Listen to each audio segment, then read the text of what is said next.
Finally সবার video থেকে inspire হয়ে আমি চলে গেছিলাম আন্ডার রিভার মেট্রো চড়তে, মানে হাওড়া ময়দান মেট্রো চড়তে। তো আমি পৌঁছেছিলাম নিউ গড়িয়া মেট্রো স্টেশন, মানে কবি সুভাষ মেট্রো স্টেশনে। তো কবি সুভাষ মেট্রো স্টেশন থেকে আমি চলে গেছিলাম স্প্ল্যানেড। স্প্ল্যানেড নেমে ফার্স্টে আমরা তো বুঝতেই পারছিলাম না যে কোন দিকে যাব, হাওড়া ময়দান মেট্রো। তারপরে দেখলাম ওখানে বোর্ডের মধ্যে লেখা আছে কোন দিকে যেতে হবে। তারপর পুলিশকেও জিজ্ঞাসা করলাম কোন দিকে যেতে হবে। তো ওইদিকে গিয়ে কত লম্বা চওড়া রাস্তা পেরিয়ে ফাইনালি আমরা হাওড়া ময়দান মেট্রো স্টেশনের দিকে পৌঁছালাম। তারপর অনেক অপেক্ষার পরে একটা মেট্রো আসলো, তো ফাইনালি আমরা মেট্রোতে উঠে গেলাম। তারপর আমি ভাবছিলাম যে কখন কখন আমরা গঙ্গার তলা থেকে ঢুকবো, কখন গঙ্গার তলায় যাব। তো অনেক ভাবতে ভাবতে দেখলাম স্প্ল্যানেটের পরে একটা মহাকরণ স্টেশন আসলো। মহাকরণ স্টেশনের পরে ছিল হাওড়া ময়দান। তো আমি ভাবছিলাম যে কখন যাব আন্ডার রিভারে, কখন যাব। তারপরে মেট্রোটা চলতে চলতে আমরা পৌঁছে গেলাম হাওড়া ময়দানের দিকে।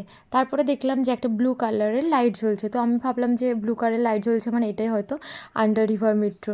তো তোমরা কারা কারা এখনও পর্যন্ত আন্ডার রিভার মেট্রো চড়োনি কমেন্টে বলতে অবশ্যই ভুলবে না। ভিডিওটা কেমন লাগলো জানাবে। টাটা, বাই বাই, সবাই সুস্থ থাকবে, ভালো থাকবে। চ্যানেলটাকে সাবস্ক্রাইব করবে, ফলো করবে, লাইক করবে, কমেন্ট করবে। টাটা।